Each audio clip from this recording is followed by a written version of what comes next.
Thank you for staying with us through part one. The likes and the shares, I saw all of it, and you felt it, didn't you? The tension, the silence, the moment everything changed. If you haven't seen part one, go watch it now before you continue. Trust me, you don't want to miss how this all began. And let me know in the comments where you're watching from and the time. I love seeing how far the story is reaching. Now part two begins, and from here, nothing goes back to the way it was. Kim Sang-ho stayed at the window for a long time after the car disappeared into the city's current, long after the taillights had blurred into the general glow of Seoul at night, and there was nothing left to watch.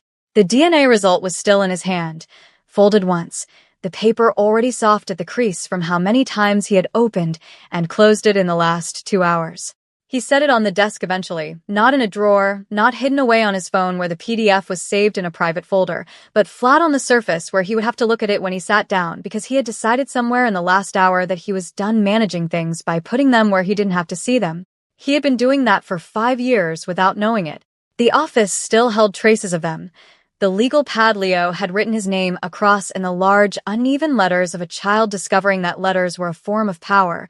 The small indentation on the leather sofa where 2 children had slept with the total, unguarded trust of people who had decided they were safe. He did not call anyone.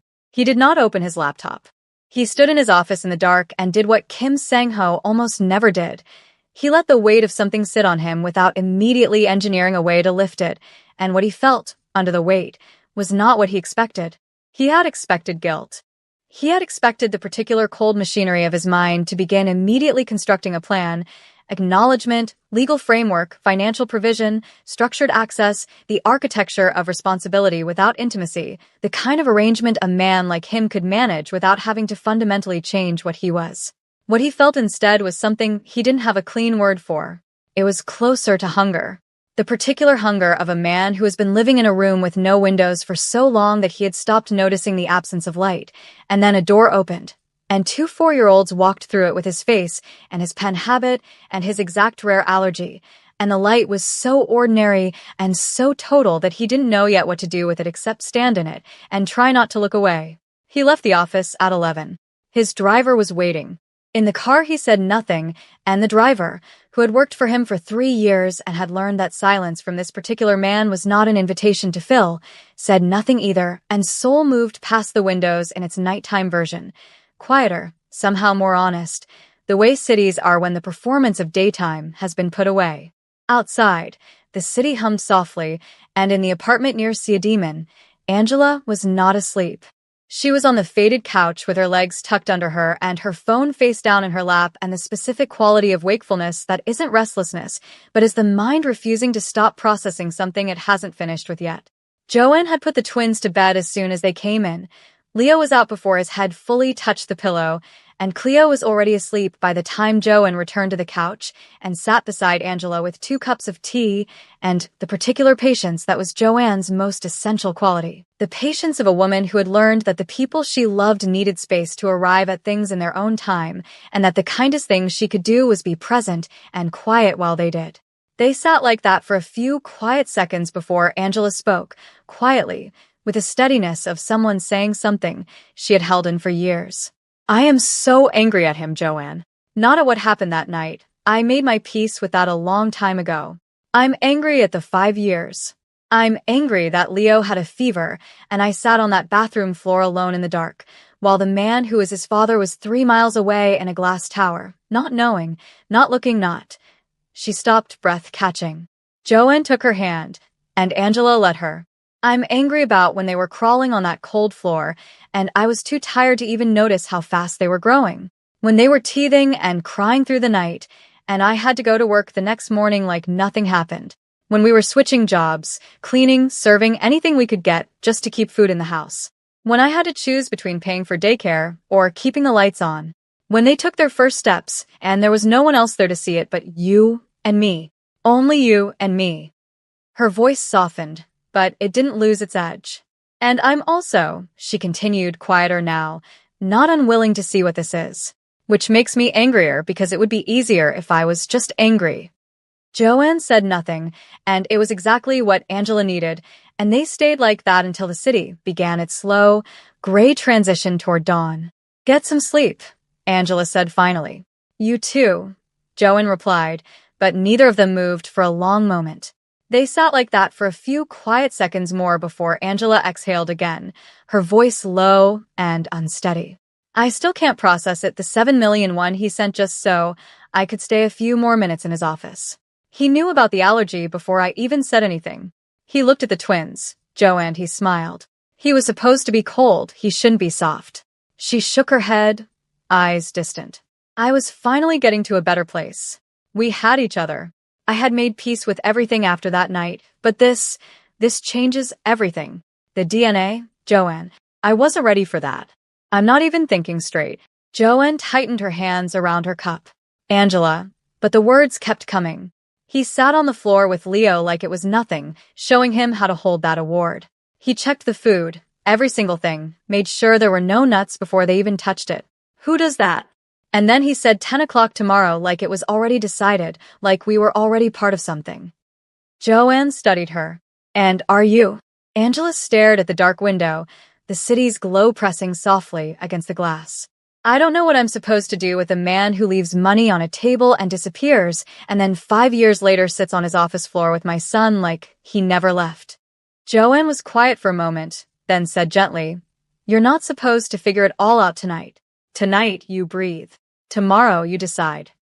Angela let out a small, tired breath. Tomorrow already feels like it's decided. Joanne leaned back slightly. Then maybe the question isn't what he wants, it's what you want. The room settled into a softer silence after that, heavy, but not suffocating, the kind that comes when something irreversible has already begun, and Angela didn't sleep well that night. She slept in fragments, the way she had after Daniel, her mind restless, alert, holding on to something she couldn't yet name, as if even in sleep she knew everything was about to change. Across the city, Kim Sang-ho did not sleep.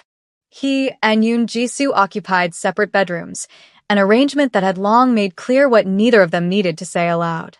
He had never wanted her, not truly, but the weight of family expectations, especially his mother's, had made the situation something to endure rather than resolve. Ji-soo played the part of the devoted, lonely wife when it suited her.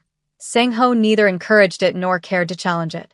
He didn't stay awake because he tried and failed to sleep. He stayed awake because sleep requires a kind of surrender he could not find that night. The surrender of a man who has processed enough to set the day down. He hadn't.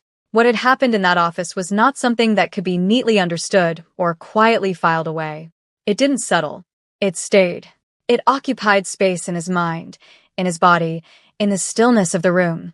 Unresolved, persistent, and impossible to ignore. It sat. It occupied. It kept producing new angles every time he thought he had held it from every direction, and the angle that kept returning, the one he kept setting aside, and that kept returning anyway with the patient persistence of something that knew it had time, was the money. Not the DNA result. Not the EpiPen. Not even the particular way Leo held a pen or the way Cleo had spun in his chair with the authority of someone who had decided the chair was hers. The money. The specific, damning reflex of a 24-year-old man reaching into his wallet while a woman was still asleep because that was the only language available to him for I don't know what this was, and I don't know what to do with it, and I am not equipped for what this morning is asking me to be. He had told himself, in the years since, that it had been neutralization, the efficient management of an uncomfortable situation. He had believed that version long enough that it had calcified into something that felt like truth. Standing at his window at 2 a.m. with soul spread out beneath him and a DNA result on his desk, he understood with a clarity that was physical in its discomfort that it had not been neutralization. It had been erasure. He had tried to make her into something that could be settled and walked away from different from all other ladies he has been with, and she had not touched the money. He knew that now, had confirmed it with the kind of quiet lateral investigation that was second nature to him, a single question to the hotel's financial records through the right channel, and the fact that she had not touched it was the detail that sat heaviest, because it meant she had understood exactly what it was, and had refused it, had walked out of that room with her shoes in her hand and her spine straight and her face closed, and had carried the consequence of that night entirely alone for 5 years, and he had carried nothing. He really tried to sleep, but it didn't come. By morning, he was already in his office, earlier than usual. He sat at his desk and opened the folder his security chief had prepared. Not the recording, not the financial transfers, but the personal file, the one that mapped the shape of Angela's life and soul in the dry, factual language of surveillance that somehow made everything land harder than any emotional account could have. The bus routes, the shifts at her workplace, the daycare she had tried to place the twins in, the small apartment near Sea Demons she had managed to hold on to, and the 7 million one he had sent. He now understood she had received it with a complicated mix of relief and anger. The relief of a woman who needed it, and the anger of a woman who knew exactly what it wasn't. Not an apology, not an acknowledgement, just another version of instinct, dressed up in a larger number. He closed the folder. He made a decision. Then he made 3 calls, the kind that required no explanation, because the people receiving them had long learned that when Kim Sang-ho called at 6 in the morning, the only response was to answer and act. That morning, Angela did not bring the twins to Kim Global.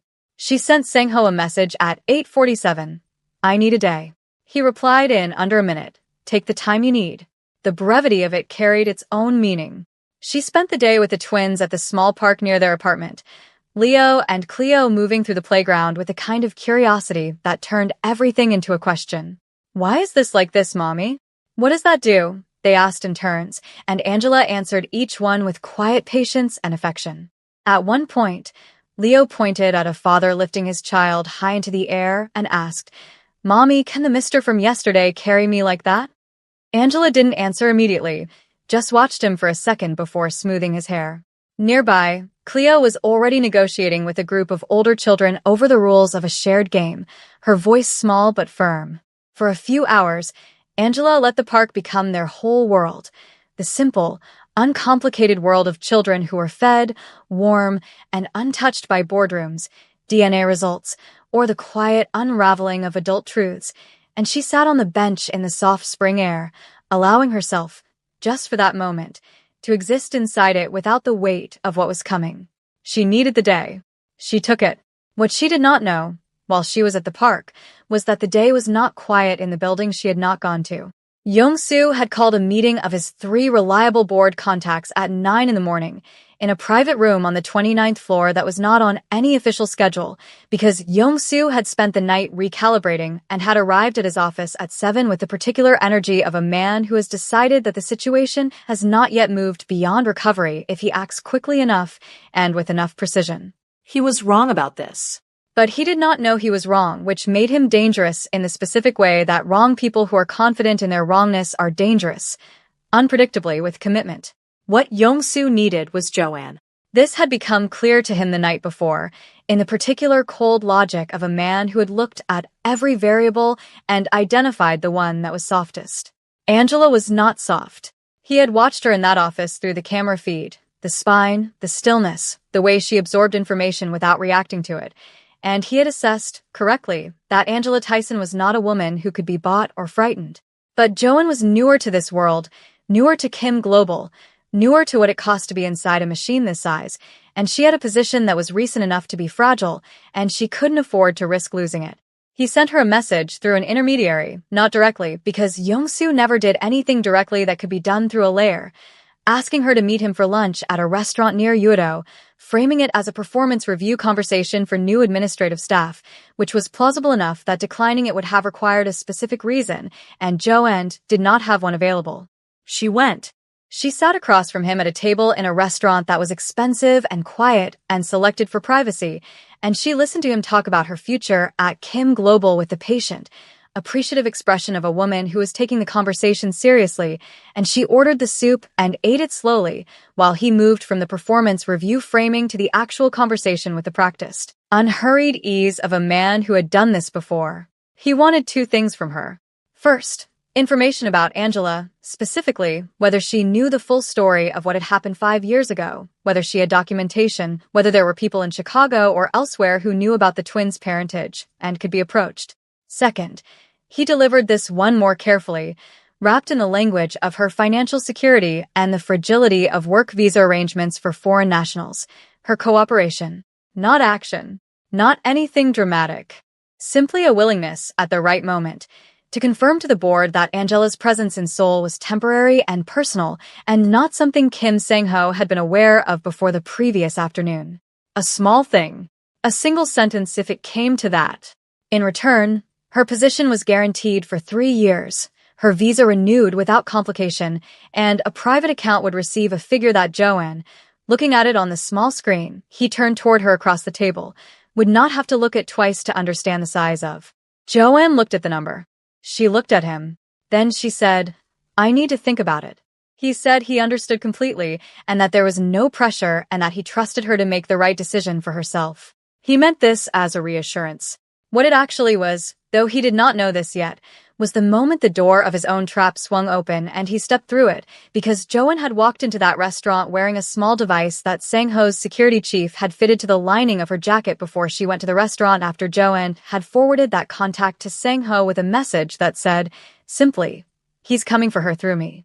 Sang-ho had called Joanne directly after that. The conversation had lasted 6 minutes, and at the end of it Joanne had said, "I want to be clear about something.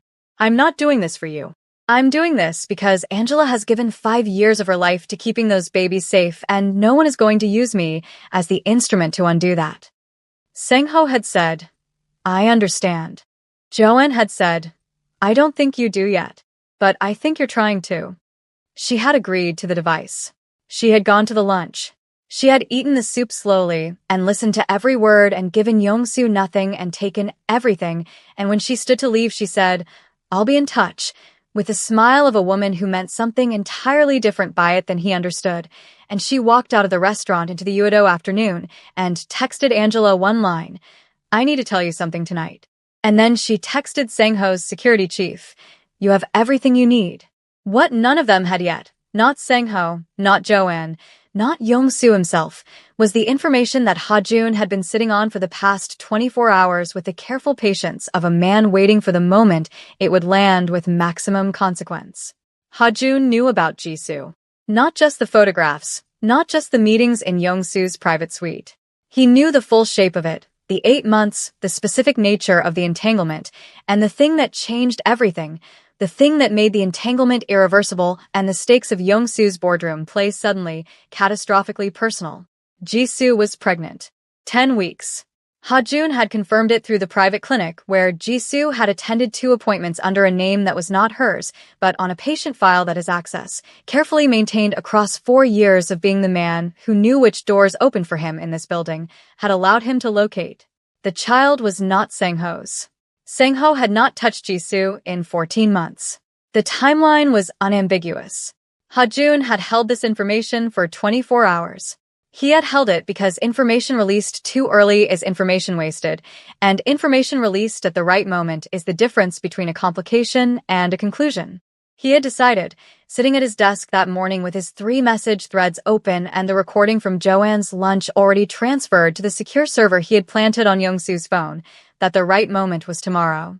In the boardroom, where everyone who needed to understand the full shape of what Young-soo had built and what it had produced would be present to receive it. He closed his phone. He went back to work.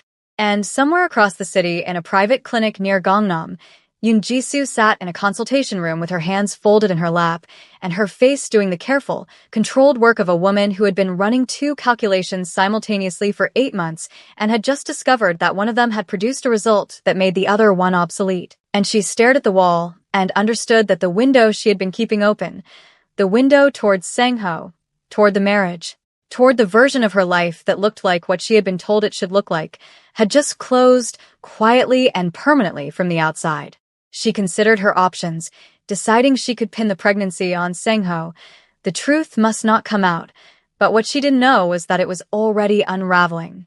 The board session notice arrived at 6:43 the following morning, not through the official corporate notification system, which would have given Sang-ho's legal team grounds to challenge the timeline, but through the informal channel that Young-soo had been cultivating for 11 years, the specific network of board members who received their information from him first and from the company second, which was itself a form of ownership that no org chart reflected, but everyone in the building understood. Sang-ho read it at his desk with his coffee, and the expression of a man watching a clock reach the time he had set it for. He had been in the office since 5.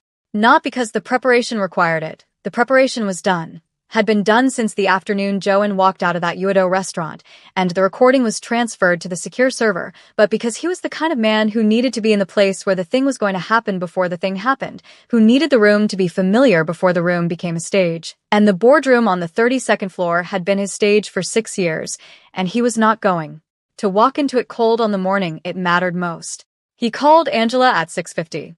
She picked up on the first ring, which told him she had also been awake. "Today," he said. "Okay," she said. A silence that had weight, but not hostility. "How are you feeling?" he asked, and the question surprised them both slightly, not because it was wrong, but because it was not the kind of question Kim Sang-ho had a history of asking, and the fact that he was asking it now, at 6:50 in the morning before a board session that could end his tenure, landed in the silence between them with a quiet significance neither acknowledged directly. "I'm feeling like I need this to be over. Joanne explained everything to me," Angela said. "So, we can find out what comes after." He held the phone and said nothing for a moment, and she heard the nothing and understood it. And then he said, "My driver will be at your building at 9. Just you. Leave the twins with Joanne today." She started to respond. He said, "Not because I'm hiding them, because what is going to happen in that room today is not something they should see. They will come after. When the room is clean." Angela was quiet. Then, "Okay." She hung up. Joanne was already awake at the kitchen when Angela came out. 2 cups of tea made, the twins' breakfast set out on the counter ready for when they woke. She looked at Angela's face and said, "Go. I have them." Angela looked at her friend, at the woman who had eaten soup slowly across a table from a man trying to use her as a weapon and had smiled and said I'll be in touch, and had walked out and come home and sat on the faded couch and told Angela everything, every word, every careful manipulation dressed up as professional concern, and she felt the particular love that has no adequate language, the love that is built not from blood or romance, but from the accumulated evidence of a person choosing you over and over again when they didn't have to. "Joanne." "Don't," Joanne said. "You can thank me when it's done. Go get dressed." "Angie, you're gonna kill this." Angela got dressed. She wore a burgundy dress. She did not explain to Joanne why she chose it, and Joanne did not ask, because Joanne understood without asking that Angela Tyson walking into a room where her children's legitimacy was about to be decided was going to walk in wearing something that said she had already decided the outcome before anyone in the room had opened their mouth. The car arrived at exactly 9. Angela rode to Kim Global alone, watching Seoul move past the tinted window in its morning version. Purposeful, forward-moving, the city that had broken her once and rebuilt her in its image without asking permission, and she thought about nothing specific and everything simultaneously, the way the mind works when it has finished preparing and is simply waiting for the prepared thing to arrive. Sang-ho met her in the lobby. The moment he saw her, the world narrowed to a single, sharp point. The burgundy dress, the tilt of her head, the way the light caught her braids, and his pulse jumped like it had betrayed him. He said nothing, forcing himself to still the surge of something far too urgent, far too new. They'd only met 72 hours ago, yet every unspoken truth between them pressed tight in the small elevator. As it shuddered once, barely a heartbeat, Angela's heels slipped, and instinct took over. He caught her effortlessly, pulling her into his arms, close enough to feel the rhythm of her breath against his chest. For that brief, suspended second, the world outside ceased to exist. Then, just as quietly, they separated, dissolving back into themselves, neither speaking, both knowing that everything had changed in a single, breathtaking instant as the elevator continued its silent climb. The 32nd floor corridor was quiet. Ha-jun was standing at the elevator entrance in the corridor when the doors opened, his expression careful, measured, like a man who knows exactly how far to push without breaking the line. He fell into step beside Sang-ho, who walked with the same unyielding pace, his face unreadable. Angela, on the other side, noticed the change in his stillness, the imperceptible tightening that meant he had taken in something significant and was converting it into calculation rather than reaction. Ha-jun's voice dropped, just above a whisper. "It's complicated. Jisoo's involved with Young-soo." Sang-ho's stride did not falter. His eyes didn't flicker. He didn't even breathe differently, but the subtle tension in his shoulders and the hard line of his jaw told Angela everything. He had heard it. He had already processed it, and he was ready to act. Ha-jun continued, cautious. She's hiding something. Something that could matter if he knew. Sang-ho stopped just short of the boardroom doors. His gaze cut to Ha-jun. Sharp, cold, lethal. I decide the order. You follow it. Nothing moves until I say. Ha-jun nodded, the faintest trace of unease in his posture betraying his knowledge that he was walking on the knife edge of loyalty. Sang-ho looked at Angela. She looked back at him with the specific calm of a woman who has been surprised by nothing today and is ready for whatever the room holds.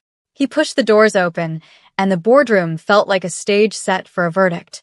Yong-soo had arrived 20 minutes early. Angela could tell by the way he occupied the near end of the table with the deliberate ease of a man who had claimed his position and expected the room to conform. He wore his best suit, his folder meticulously centered before him, papers aligned like instruments in a surgeon's tray, each item serving an outcome he had already decided. His eyes flicked to Angela as she entered, not to Sang-ho, not to the door, just her, measuring, calculating, confirming that she had arrived where he expected. She met his gaze for 2 seconds, long enough to register the appraisal and dismiss it, then looked away, because nothing there deserved more attention. Jisoo sat 2 seats from Yong-soo, composed, her hands flat on the table, her face a mask of neutral calculation, eyes on the tabletop, attempting invisibility, yet Angela could read the tension, the effort to stay hidden. At the far end, the chairwoman sat in white, unreadable, waiting, her presence the quiet gravity that could change a company's course, and when Sang-ho entered, she gave him a single measured nod, signaling she was observing, not yet decided, preparing to act rather than be persuaded. The board members filed in, energy taut with uncertainty, each sensing conflicting briefings, just the state Sang-ho needed to take control. Yong-soo opened the session at 10 with the smooth, regretful language of a man performing duty rather than desire. He spoke about the company's legacy. He spoke about his late brother, Sang-ho's father, with the particular reverence of a man invoking the dead as witnesses who could not contradict him. He spoke about stability and succession and the board's obligation to the shareholders, and then he said, with the timing of someone who had rehearsed this sentence specifically, "What I am about to present is not an attack on my nephew. It is a protection of everything his father built." He opened the folder. He put the camera footage on the main screen, the office, the woman, the children, the EpiPen, the visual evidence of a secret that the CEO of Kim Global had been concealing from the board and the family, and the arranged partnership that this company's future was built upon. He let it play. He watched the board members watch it. Some flickered between disbelief and judgment. Yong-soo assumed control. Sang-ho's patience did not waver. Then, the head of security quietly activated the remote, overlaying Ha-jun's partial audio. Ha-jun had intended to reveal just enough to protect himself, but the chairwoman's eyes widened as fragments of his involvement with Yong-soo emerged, payments, manipulations, the nuts in the cake, but not the full depths. He pressed play, and the boardroom of Kim Global filled with the voice of its director of institutional strategy, clear and unambiguous and entirely his own, saying every word he had said in the black car in the parking structure and at the Yudo restaurant table, the deportation plan and the visa threat and the board vote strategy, and I told his PA to add nuts to the cake. And since the father died, I thought I would be the one, and the figure he had put on the screen for Joan, and the words, "I just need her gone," and underneath all of it, audible in the specific patient confidence of a man delivering a plan he had been building for years, the complete and unambiguous portrait of a director who had never been loyal to anyone in this building except his own ambition. The recording ran for 4 minutes and 17 seconds. The room was the kind of still that happens when irrevocable things occur in public spaces, the still of people who are processing not just information but the adjustment of everything they thought they understood about the room they had been sitting in. Yong-soo had not moved. His folder was open in front of him, and the papers in it were documents from a world that had just stopped existing, and he was the only person at the table who had not yet received the notification. "There is also this," Sang-ho said. As the head of security brought up the financial transfers, 8 months of payments, clean and dated, from Yong-soo's private holding subsidiary to Jin's personal account, one of his security team members. The figures were quiet, precise. and unmistakably deliberate, and entirely damning in the way that documented evidence is always more damning than testimony because it has no tone and no agenda and no memory problems. It simply is what it is. The two board members who had been in Yong-Soo's corner were looking at the table. One of the three who hadn't been was looking at Yong-Soo with an expression that had moved from uncertainty to something considerably less charitable. Ha-Jun leaned in to explain, but Sang-ho interrupted, and the chairwoman saw clearly, with shock and calculation, the betrayal layered beneath his words. Then Jisoo's private clinic file appeared, factually, cleanly, the timeline undeniable. She froze, comprehension dawning, her strategies collapsing. The chairwoman's hands clenched slightly. She had been protecting structure, and now she saw the cost. The police entered through the side door 30 seconds after. 6 officers, procedural and quiet. The kind of entrance that has no theater because the theater is already over and what remains is completion. They went to Yong-Soo first.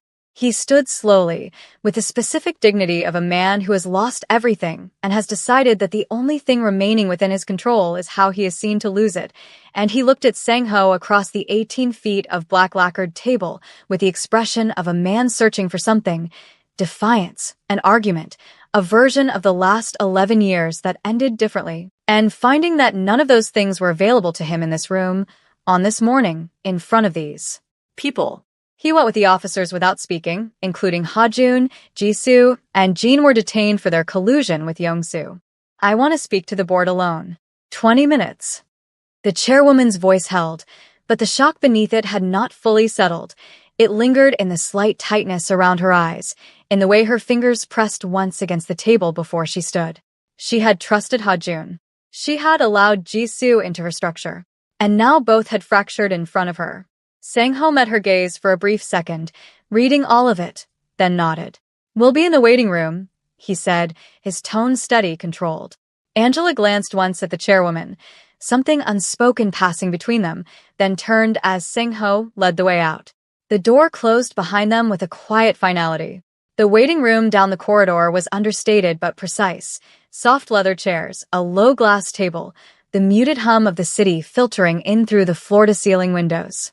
Seoul moved below them, vast and indifferent. Angela sat, her hands resting on her lap, her face no longer trying to hide the weight of everything pressing through her. Sang-ho remained standing for a moment, then sat across from her. Not too close, not too far, choosing presence over intrusion.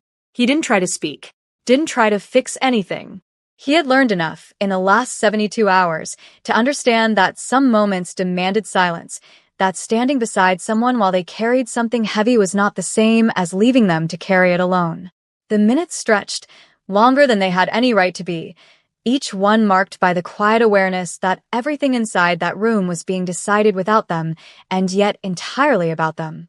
When the door finally opened, it was not abrupt but deliberate. The chairwoman stepped out, her composure restored but not untouched. There was something different now, something altered by what she had just seen, what she had just understood. Her gaze found Sang-ho first, then Angela, and for a brief moment, she simply looked at them, measuring, recalibrating. When she spoke, her voice was controlled, but it carried a weight neither of them had heard from her before. "Come back inside," she said. Then, after the smallest pause, more quietly, "There are things you both need to hear." The boardroom was empty, except for the three of them. The board members had filed out during the chairwoman's 20 minutes, leaving behind the long black table, the steady overhead lights, and the city stretching beyond the floor-to-ceiling windows, the room holding that quiet aftershock of something significant having just taken place.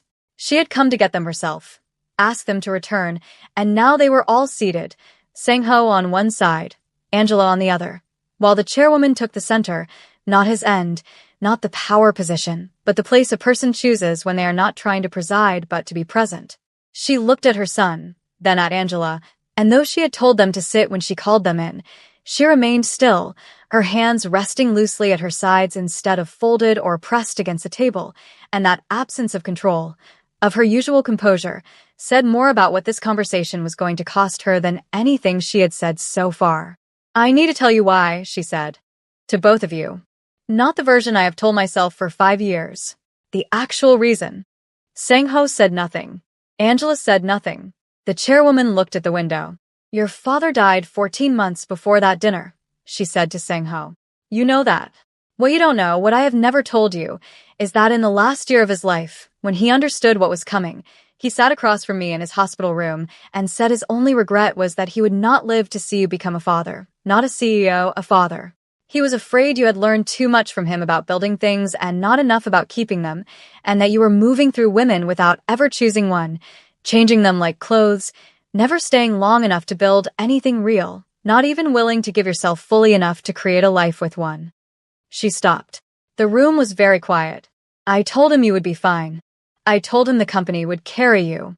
And then he died, and I watched you become exactly what he was afraid of, a man who ran everything and felt nothing and called it success. And I decided that the engagement dinner was the solution. That Jisoo would reach the part of you that work hadn't reached. That I could engineer what your father had hoped for. She paused. I did not intend for the drink to go as far as it did. The compound was meant to lower your resistance to Jisoo's presence. To make you open to the idea of her. It was not meant to. She stopped again, and the stopping had weight. The weight of a woman who has carried a specific guilt for 5 years and is now setting it down in front of the people it belongs to. It was not meant to result in a stranger in your room. When I found out what had happened, and I found out, Sang-ho, 3 weeks after, when the hotel manager contacted our family liaison about an inquiry at the front desk from a young woman asking about the guest in room 1408, I made the decision not to tell you. The room changed. Sang-ho's stillness changed with it, not visibly, not in a way the room could catalog, but in the specific way that a person's stillness changes when something lands in the center of what they had believed to be true, and the belief cracks cleanly from the inside. You knew, he said. His voice was level, and it was the most dangerous level it had ever been. You knew there was a woman. You knew she had come back to the hotel asking questions. Yes. And you said nothing. I made a decision that it was a complication that would resolve itself. That the woman would. Don't, he said. One word, quiet and final, and the chairwoman stopped. He looked at his mother for a long moment with the expression of a man who is choosing, very carefully, which version of what he is feeling to speak aloud, and which to hold back because speaking it would cross a line neither of them could uncross. Then he said, when she sat on a bathroom floor alone at 3 a.m, with a sick child, while you were 3 miles away knowing she existed and saying nothing. The chairwoman looked at the table. And you came to every board meeting and every family dinner and every company function for 5 years, and you said nothing. He stopped there. He did not say the rest of what was in the room because the rest of it was not a sentence but a reckoning that would take longer than a morning to move through, and he was not going to perform the reckoning in a boardroom. Angela had been watching the chairwoman through all of it with the stillness she used when she was feeling something large, and had decided that the large thing did not get to run the moment. She had heard the hotel inquiry confirmation, the specific detail that the front desk had been contacted, that someone in this family had known there was a woman looking for information and had made the decision to extinguish the trail, and she had felt it move through her with the cold clarity of a truth that explains 5 years in a single sentence, and she had sat with it, and she was still sitting with it, and she was going to be sitting with it for longer than today. But she also heard the thing underneath the chairwoman's confession, the thing that the confession was built around, the original intention, the dying husband's words in a hospital room, the fear that his son had learned too much about building and not enough about keeping. That part landed differently. Not softly. Nothing about this landed softly, but differently.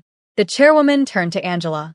She looked at her directly with the full weight of a woman who had run a company on controlled precision for 30 years and was now doing the hardest thing that precision had never prepared her for, which was to be simply and completely accountable to someone she had wronged without the protection of framing or context or the institutional authority that had always, until this morning, been available to cushion the impact of her decisions. She said, I cannot give you back those 5 years. I cannot give you the months you carried that pregnancy alone or take away the feeling you must have had after that night, of being used, of being left to carry everything by yourself. I cannot give the twins those years back. I cannot undo the bus routes, the shifts, the nights you held it all together alone. She paused, and for the first time, her voice lost its precision. What I can say is this. I am asking, not for your forgiveness because I know I have no right to that. Not now, but for a chance. A chance to be something to those children that I have not been. To be present. To be accountable. To be. Her voice faltered, just slightly, but enough to make the room feel it. To be the grandmother their grandfather would have wanted them to have. The silence that followed pressed into the room, heavy and unyielding, the kind that carried everything that had been said and everything that couldn't be undone, and Angela sat with it. The years, the loss, the anger, the truth of it. Without looking away, feeling the layered complexity of what the chairwoman had just said. The genuine grief in it, the genuine culpability, the genuine reaching toward something that had no guarantee of being met, and she thought about what Cleo had said on there. Way back from the park, entirely unprompted, while watching two older women walk together. Some people learn love late, but they still learn it, Mommy. She had looked at her 4-year-old and said, "Where did you hear that?" And Cleo had said, "I didn't hear it, I thought it," with the tone of a child who found the distinction obvious. Angela looked at the chairwoman and said, "I'm not ready to give you an answer today, but I'm not saying no." It was the most honest available sentence. The chairwoman received it with a slight nod, the nod of a woman who had expected less and understood that what she had been given was more than she had earned and was going to be enough to build from. Sang-ho drove Angela home himself that afternoon, not in the usual car, but in his personal car, his Rolls-Royce, which he hadn't driven in the past few weeks. There was always a driver, always a schedule, and driving required a kind of present focus on the physical world that his life rarely allowed. He drove through Seoul in the early afternoon light, and Angela sat in the passenger seat, and they said very little for the first 10 minutes, which was its own conversation. Then she said, "You didn't know about the hotel inquiry, about your mother knowing." No. "Does it change anything? How you think about that morning?" He was quiet for a moment. "It explains more than it changes," he said. "I still have money on the table. I'm sorry. I thought it was just one of the regulars who wanted me. That part, that was mine. Nobody engineered it." She looked at the city moving past her window. No, she said. "Nobody engineered that part." He pulled up outside the apartment building near Siadiman and kept the engine running and looked at the building with the expression of a man who had something to say that he had been deciding how to say for 2 days. He said, "I want to move you, not because where you are is wrong or because what you've built isn't yours. Because you have been solving the housing problem with whatever was available, and I have the ability to change what's available, and I have been waiting to say this because I knew you would push back, and I wanted to say it in a way that made clear it's not the money reflex." Angela looked at him. "Is it not?" "It is not." He held her gaze. "It's the beginning of what I should have been providing for 4 years, delivered late, without conditions, not as a settlement, and not as management. You keep working or you don't work, that's your decision. You keep the independence you've built, all of it. I'm not trying to buy my way into a position. I'm trying to do one correct thing in the direction of the 5 years I didn't do anything." She looked at him for a long time. The 7 million won was still in her account, unspent, sitting there with all its complicated freight. She had been deciding what to do with it since the day, and had not decided. "I'll look at it," she said. "That's all I'm saying right now. I'll look." He nodded. He did not press. She got out of the car, and at the door of the building she turned and looked back at him sitting in the driver's seat in the afternoon light, and she thought about the hospital room and the dying man who had said his only regret was not seeing his son become a father. And she thought about Cleo and Leo on the bathroom floor, and the 2 heartbeats on the ultrasound screen and the faded couch, and Mrs. Beck's soup, and every single morning of the last 4 years, and then she went inside. 2 weeks later, she looked at the apartment. She looked at 3 houses before choosing the one she was willing to accept, a spacious, well-arranged home with separate bedrooms for everyone. One for her, one each for the twins, and one for Joanne. The living area faced east, letting in the morning light, which helped make her decision. The house was fully staffed with 2 caregivers she had carefully watched and tested, a housekeeper, a security man, and a gateman, someone she had almost refused, but Joanne had insisted on for the twins' safety. And a personal driver, and the setup gave Angela the space and support she wanted for herself and the children. The driver was a woman named Park Ji-young, late 30s, who had worked for Sang-ho for 6 years and who greeted the twins on the first morning with the specific warmth of a person who had been briefed not on what to say, but on who these children were, and Leo had assessed her within 4 minutes and declared her acceptable, which Park Ji-young had apparently found genuinely funny, which Leo had found satisfying. Angela kept her job at Mrs. Beck's for 1 more week. Not because she needed the income, but because Mrs. Beck had given her 2 weeks off after the twins were born without being asked, and had brought her soup when she returned from the hospital. She needed someone to fill that spot properly before leaving.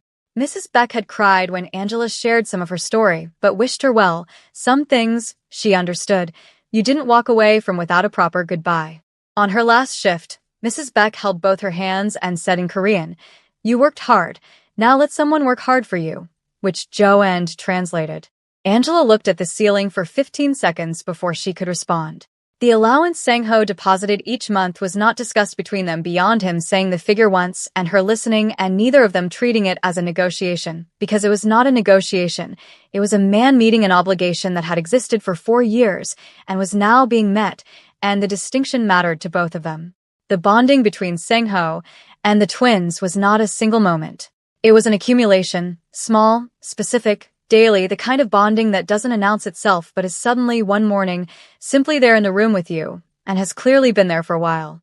It was Saturday afternoons in his apartment where Leo conducted what he called official meetings at the dining table with his legal pad and Sang-ho's full serious participation, both of them going through the legal pad's records with a focused mutual respect of colleagues who had agreed that the records mattered. It was Cleo reorganizing his bookshelves into a system she had devised and explained to him in full, and which he had adopted without modification and defended to the housekeeper when she attempted to restore the original order. It was the night Leo woke at 2 a.m. during a weekend stay, restless and murmuring in his sleep, and Sang-ho had sat on the edge of the bed without a word, simply present in the dark with one hand on the boy's back, counting the seconds until his breathing steadied.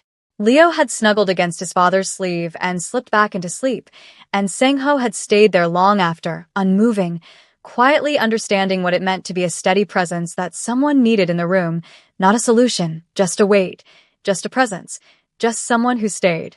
It was the Sunday Cleo decided she wanted to teach him her book story, page by page, her narrating, him listening, and he had sat on the floor of the apartment for 40 minutes with his back against the sofa, receiving the story with the full, undefended attention of a man who had nowhere else to be and understood that this was the place. Angela watched all of it from the various peripheries of those accumulated moments and felt the complicated truth of watching a man learn something in real time that should have been learned from the beginning, and felt the grief of the beginning still present alongside the reality of the now, and found, slowly and without announcement, that the two things could coexist, that the anger and the hope were not enemies of each other but parallel truths, both real, both hers, both part of what it meant to be Angela Tyson, who had carried 2 children alone for 4 years and had arrived here, at this which was imperfect and late and also undeniably real. The proposal did not happen suddenly. It grew, quietly, out of moments neither of them had planned but both had begun to hold on to. It was in the small things first. Like the evening Sang-ho insisted on cooking a Korean dish himself, refusing help until the smell of something slightly burnt filled the kitchen and Cleo laughed before anyone else, bright and uncontrollable, and Leo joined in, and even Angela couldn't hold back her smile as Sang-ho stood there, sleeves rolled, looking mildly offended and then amused, as if he had just discovered failure could be shared. It was in the afternoons he took them out, to parks, to quiet, beautiful places where the twins could run and be children, watching Leo's hand slip into his without hesitation and Cleo narrate everything she saw like the world was unfolding just for her. It was in the conversations he had with Joanne, careful and intentional, asking what Angela liked, what made her rest, what she avoided, listening in a way that showed he was building something, not guessing at it, and quietly telling Joanne days before that he wanted to propose, not as a gesture, not as a solution, but because he was certain. So when it finally happened, it was a Tuesday evening in the apartment with the east-facing window, after the twins were asleep and Joanne had stepped out, leaving the kind of quiet that only comes when everyone who needed care had been cared for. The conversation moved easily between them, no longer careful, no longer guarded, just two people who had chosen each other in all the ways that mattered before saying it out loud. The ring had been in his jacket for days, carried without urgency, because he had learned that waiting for the perfect moment was just another way of avoiding the truth. He looked at her and said simply, "I want to ask you something." When she met his eyes, he placed the ring on the table between them, not presenting it, not performing it, just making it real, and said, "I'm not asking because of the twins or the company, or anything that makes this feel like an answer to the past. I'm asking because you are the most honest person I've ever known, and because being around you has made me into someone I didn't know I could be, and I don't want to lose that." He paused, steady despite everything beneath it.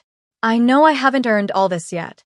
I'm asking anyway, because you taught me that asking isn't the same as taking." Angela looked at the ring, then at him, and in that moment she felt all of it. The hotel room, the money, the years alone, the bus rides, Mrs. Beck's kindness, Joanne's quiet strength, the twins' small hands, the nights and the mornings and the distance between who they were and who they had become, and she didn't push it away this time. "You should know," she said softly, "that saying yes doesn't mean everything is resolved. We're still carrying a lot." "I know," he said. "Yes means we carry it together." She held his gaze for a second longer, then nodded. "Okay." He didn't move. "Okay, yes." She exhaled, something settling deep inside her. "Okay, yes." He slipped the ring onto her finger, dropping to one knee as he picked it up from the table, and for a moment, she just looked at it.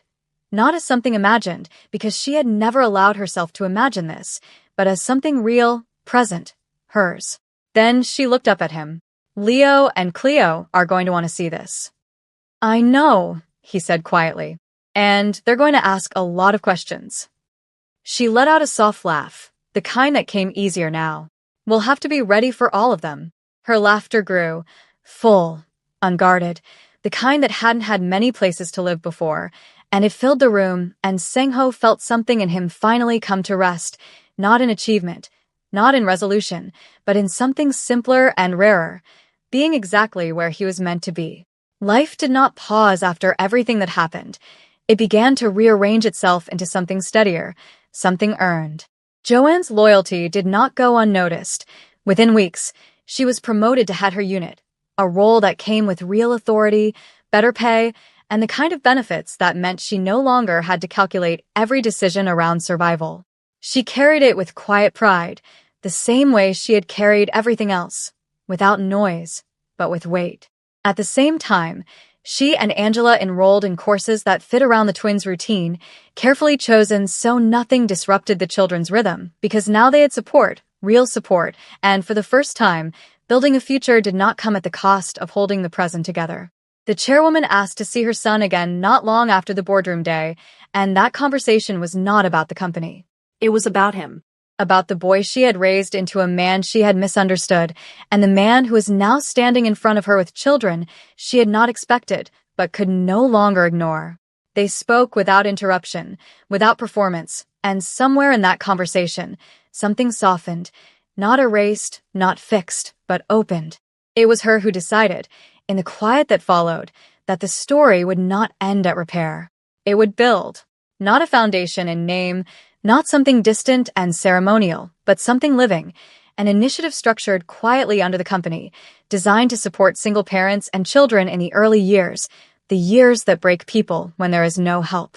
It would be funded properly, protected properly, and kept close, not publicized as charity, but operated as responsibility. She did not announce it with speeches. She simply told Sang-ho, "If they came into this world without support, then we will make sure others don't have to." And in that decision, there was no grand gesture, just something deliberate, something deserved, something that finally acknowledged not just the twins, but the years that had shaped them into who they were. They married 4 months later in a ceremony that was intimate in size but quietly glamorous in its own way, set in a garden space near the Han River on a clear late summer morning, with only a small circle present, exactly as they wanted it. Joanne stood as Angela's witness, not just as a friend but as family, the two of them having come from the same foster system in Chicago, having built a life side by side long before any of this.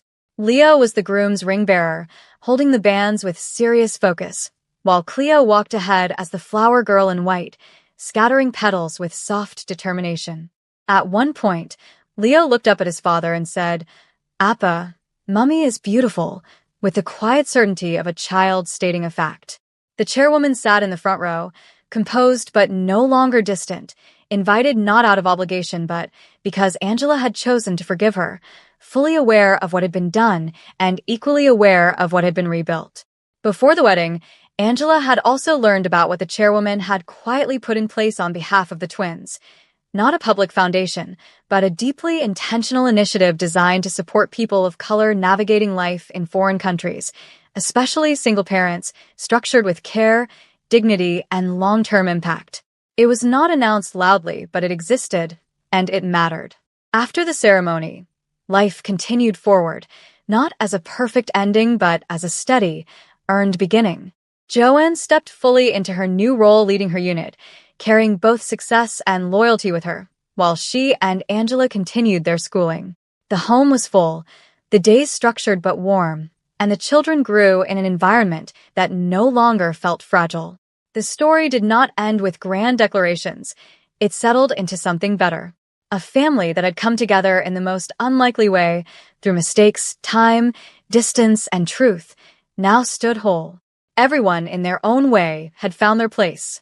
And for the first time, it felt like enough. If fate uses a betrayal to build a family, is the betrayal still a sin? Or was it, in the end, the most honest thing that ever happened to any of them? Drop your answer in the comments. I want to know where you land. Thank you for riding this all the way to the end, for every like, every share, every comment that kept this story alive. If Angela's strength moved you, if Leo and Cleo made you smile, if Joanne's loyalty and friendship stayed with you, if Sangho's quiet change meant something to you, if the chairwoman's growth surprised you, if even the choices of Jisoo and Yongsoo made you think, then you already know why we tell these stories. We tell them because people can sometimes be complicated, because healing is not instant, because love can come from the most unexpected places, and because sometimes, even after everything, people still find their way back to something real. Subscribe if you haven't. Share this with someone who needs to believe that the most complicated roads sometimes lead to the most worth-keeping destinations.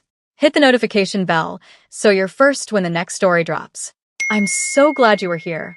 One love.